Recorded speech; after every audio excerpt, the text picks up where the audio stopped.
Olá, muita paz a todos e todas. Vamos continuar aqui o estudo do Evangelho segundo o Espiritismo. Para quem não assistiu os vídeos anteriores, estamos estudando a moral estranha. São passagens do Evangelho que nos parece estranha pela citação, pela forma que é dita. Elas parecem que ser contra o amor. Então, no vídeo passado a gente começou a estudar, não vim trazer a paz, mas a divisão. E estudamos até o item 12, vamos pegar agora no 13 em diante. Continuando esse subtema que é muito grande. Então, vamos pegar aqui nesse capítulo 23, no item 13 em diante. Quem quiser pegar completa a ideia, pega o vídeo anterior, que a gente pegou do 9 ao 12, certo? Vamos lá.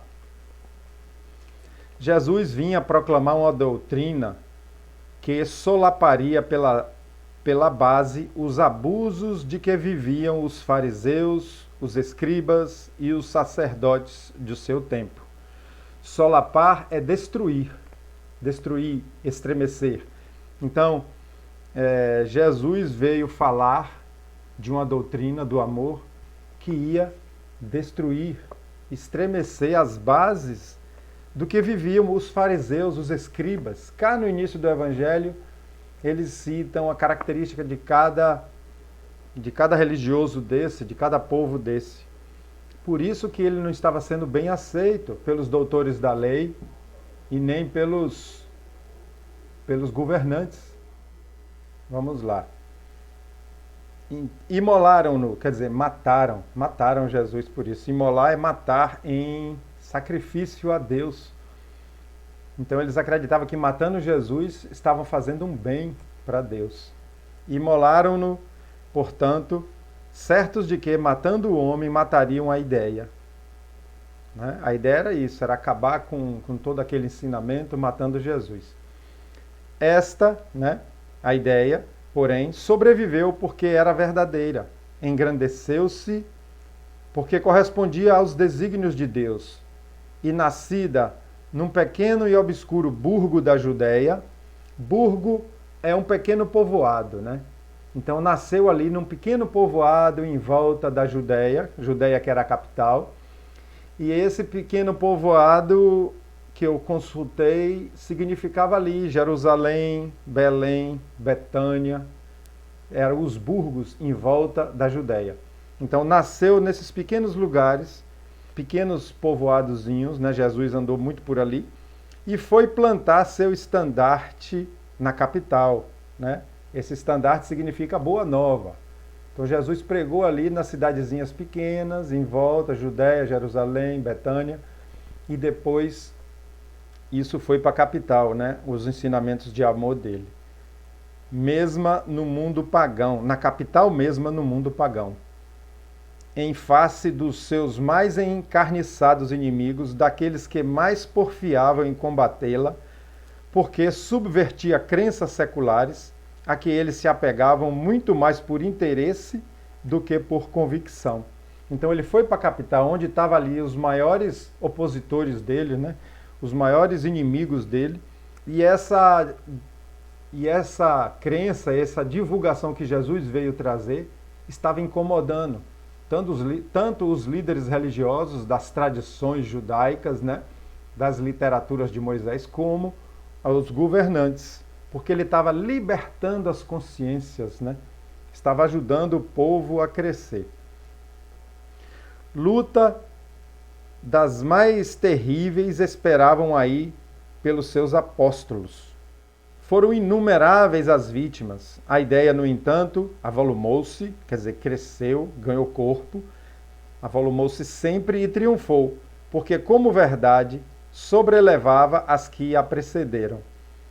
Ela tinha mais verdade do que todas as ideias anteriores. Tinha mais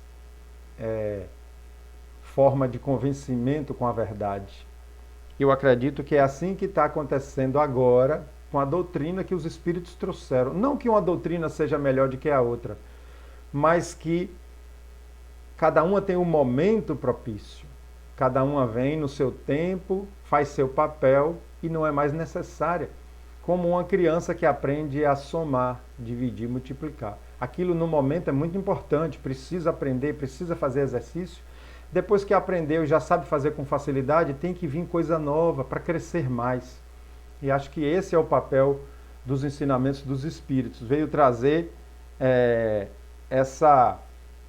esse passo adiante, né, do entendimento da vida, do entendimento de Deus. É de notar-se que o cristianismo surgiu quando o paganismo já entrara em declínio e se debatia contra as luzes da razão. Vamos falar um pouco sobre o paganismo? Então, ele disse que o cristianismo surgiu quando esse paganismo já estava enfraquecendo, né? Paganismo é a religião dos que adoram vários deuses. Não quer dizer que ele é ateu, não. Eles adoram vários deuses e eram as religiões dos gentios. E os gentios é aqueles que não eram nem judeus nem cristãos, acreditavam em deuses.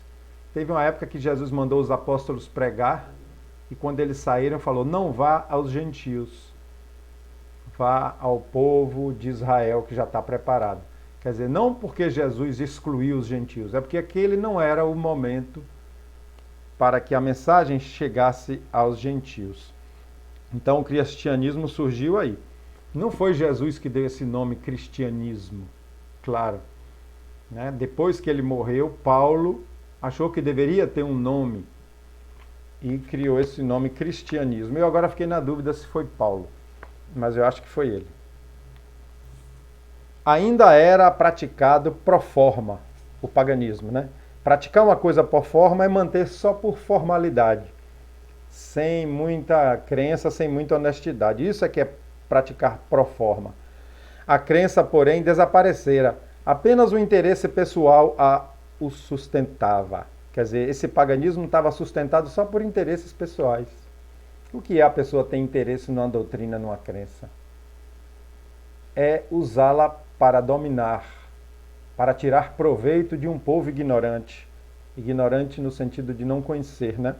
Ora, é tenaz o interesse, jamais cede à evidência. Irrita-se tanto mais, quanto mais peremptórios e demonstrativos de seu erro são os argumentos que se lhe opõem. Peremptório significa decisivo, categórico, forte. Então, quanto mais os argumentos eram fortes contra o paganismo, mais eles reforçavam na sua defesa, na sua raiva contra aqueles que estavam mudando as coisas, né?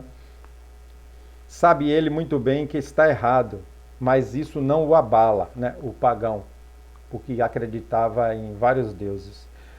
Porquanto a verdadeira fé não lhe está na alma. O que mais teme é a luz, que dá vistas aos cegos. É-lhe proveitoso o erro. Quer dizer, manter aquela ideia errada é proveitoso, é importante para esses que usam a fé apenas por interesse, né? Os interesseiros, né? Mantêm seus interesses egóicos, seus interesses materiais em nome da fé. Então eles não têm compromisso com a verdade, com a libertação, com o amor. Ele se lhe agarra e o defende, né? Porque a luz mostra e desmascara os interesses. Quando uma pessoa cria um sistema, uma ideia, um projeto para chegar a um objetivo do bem, o mais importante é o objetivo. Então imagine que se aparecer uma ideia diferente, uma forma diferente, mas que vai levar a um resultado melhor ainda do objetivo, se a pessoa realmente está com a verdade interessada naquele objetivo do bem, ela descarta o dela e chama, vamos fazer do jeito que você falou que vai ser melhor, porque o foco é o objetivo. Então, se os fariseus, se os doutores da lei tivessem realmente interessado em Deus, no amor, no conhecimento das coisas divinas, quando Jesus chegou, eles deviam dizer: nossa, que ótimo o trabalho que você está fazendo. Venha, se una a nós, vamos usar o que você está fazendo. Seria isso. Só que eles não tinham compromisso. E é tão parecido com os dias de hoje, né? Muitas falsas igrejas, falsas religiões que não têm compromisso nenhum com o amor, com a fraternidade. O objetivo é ganhar dinheiro. Né? Tá tão em moda isso, né? Sem citar nomes, que parece que a gente está lendo isso para os dias de hoje. Sócrates também não ensinaram uma doutrina até certo ponto análoga à do Cristo. Sócrates e Platão foram precursores da doutrina espírita, vieram em torno de 400 anos antes de Cristo. Né? Sócrates, o mestre, Platão, o aluno, que foi mestre também, vieram trazer essa ideia de um mundo além desse, né? Que ele chamava o mundo das ideias. Teve o mito da caverna, que mostrava que quem estava dentro da caverna não enxergava o que estava fora, achava que aquela caverna era tudo que existia. Então eles vieram preparar terreno para a vinda de Jesus, né? Por que não prevaleceu naquela época a sua doutrina, a doutrina de Sócrates? Por que ela não prevaleceu? No seio de um dos povos mais inteligentes da Terra, é que ainda não chegara o tempo. Não era o tempo ainda para essa doutrina do amor se fortalecer, mas já tinha lançado sementes da vida após a morte, até da reencarnação. Também no início aqui desse livro do Evangelho fala muito sobre Sócrates. Ele semeou numa terra não lavrada. O paganismo ainda se não achava gasto. Quer dizer, o paganismo ainda estava forte, não estava gasto. O Cristo recebeu em propício tempo a sua missão. Muito faltava, é certo, para que todos os homens da sua época estivessem à altura das ideias cristãs.